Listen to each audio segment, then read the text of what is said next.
In the previous videos, you have learnt about how scoping reviews are different from systematic reviews and that both have different purposes. You have also heard about the different kinds of objectives and questions scoping reviews can focus upon. In the last video, the objectives and questions posed by scoping reviews were also linked to the inclusion criteria, which reviewers develop to structure and focus their inquiry on only relevant sources of information. To quickly recap, a scoping review should utilize inclusion criteria in much the same way as a systematic review. Sources of evidence, such as primary research, that have utilized the same parameters may contain information that is relevant to answering our review's questions, so they will be eligible for inclusion into our review. Sources of evidence that do not will be beyond scope and won't be included. Scoping reviews tend to have broader inclusion criteria than traditional systematic reviews, and this is because they don't seek, generally, to answer the kinds of specific questions that systematic reviews pose.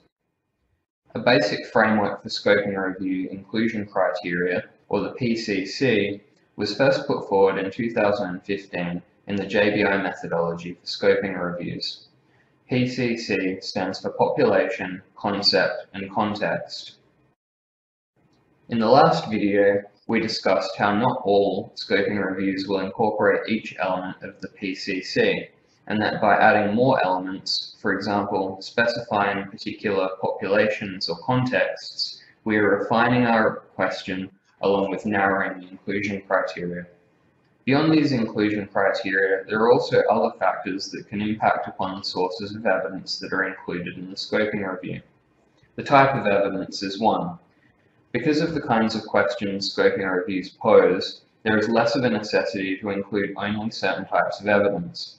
For example, systematic reviews of effectiveness will often only include quantitative evidence of a certain kind, primary studies that have used empirical scientific methods to test and quantify the effectiveness of interventions. The gold standard is often agreed to be randomized controlled trials, because when conducted and reported to a high standard, risks of bias are able to be controlled, which may give a more accurate representation of the results. Not all questions can be studied using randomized control trials, however, so other quantitative study designs are often used to answer questions of effectiveness. These may also be included in systematic reviews. Likewise, systematic reviews of people's experiences typically will only include evidence from studies conducted using qualitative methodologies, such as ethnography, action research, grounded theory, or phenomenology. Other types of systematic reviews also exist which examine other types of evidence, such as economic data or the details of policy or expert opinion. Because of the nature of scoping reviews, however, the sort of details we are looking for may be included across different kinds of evidence sources. To return to the example used in the previous videos, we discussed a scoping review with the objective of reporting on nurse-led models of care for women with chronic obstructive pulmonary disorder in high-income countries. We were interested in knowing about what nurse-led models of care have been used to manage COPD, what has been reported to be a facilitator for the success of these models, and what has been reported to be a barrier to the success of these models. The answers to these questions may be found across many different types of evidence. Unpublished, non-research evidence, such as reports and policy documents from governments and other organizations, may contain information regarding types of nurse-led models of care for chronic disease, as well as research evidence from both quantitative and qualitative studies. Likewise, barriers to the success of these models of care may be identified across a range of types of evidence. Scoping reviews, then, are not restricted to seeking evidence only from certain sources, and may include evidence from a variety of study designs, as well as from sources that do not use research methods. Naturally, though, not all scoping reviews necessarily need to seek evidence from every conceivable source. For example, a scoping review examining how qualitative research has been conducted in a particular field would not aim to include quantitative study designs or economic evidence. Reviewers can thus narrow their focus to exactly where relevant evidence is expected to be sourced from, depending upon the particular objectives and questions of the scoping review at hand. All scoping review protocols and scoping reviews should clearly report what sources of evidence will be eligible and have been included in the review. Another distinctive feature of scoping reviews that makes them different from traditional systematic reviews is that in scoping reviews, assessment of methodological quality or risk of bias in the case of quantitative studies is not normally conducted. Two main reasons can be understood to underpin this. One, scoping reviews seek to identify and map the breadth of evidence rather than examining only high-quality evidence or evidence of low-risk bias. And two, because of the types of questions scoping reviews pose, being broader than typical systematic reviews and generally focused upon mapping descriptive characteristics or features, methodological quality does not impact on the results in the same way.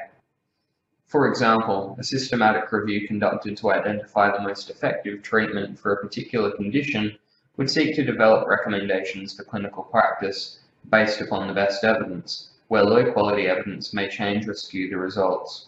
A scoping review, however, may seek to identify and describe all the types of interventions used to treat the same condition, but not to establish which is more effective.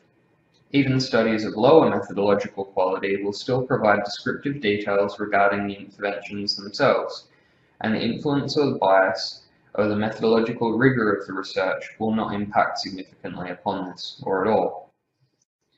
The details of the interventions will either be presented clearly or they won't be. The quality of the research won't matter so much. So even a relatively poorly conducted study with high risk of bias evaluating a nurse-led model of COPD may still report details about the model, as well as barriers and facilitators to the success of that model. For this reason, scoping reviews do not typically assess methodological quality of studies as a way of establishing whether a source of evidence should be included or excluded, which is what systematic reviews tend to do. This doesn't mean, however, that scoping reviews must never assess methodological quality. Indeed, understanding the quality of the sources of evidence may be part of the objective of a scoping review. A scoping review of nurse-led models of care for COPD management may have the sub-objective of reporting upon the methodological quality of research conducted in that field. In this case, the reviewers would undertake methodological assessment of the included studies, not as a gatekeeper for inclusion in the review, but as an element of data extraction to meet that objective. Because different types of evidence will likely have been included, the reviewers will also need to use different approaches for assessing and reporting upon the methodological quality, which can be done by using different existing tools or checklists, or by developing new criteria for measuring quality. Different tools and checklists exist for different types of evidence and study designs, and reviewers must clearly detail which they will use and how they will use them in their scoping review if methodological quality is to be conducted in relation to the review's objectives.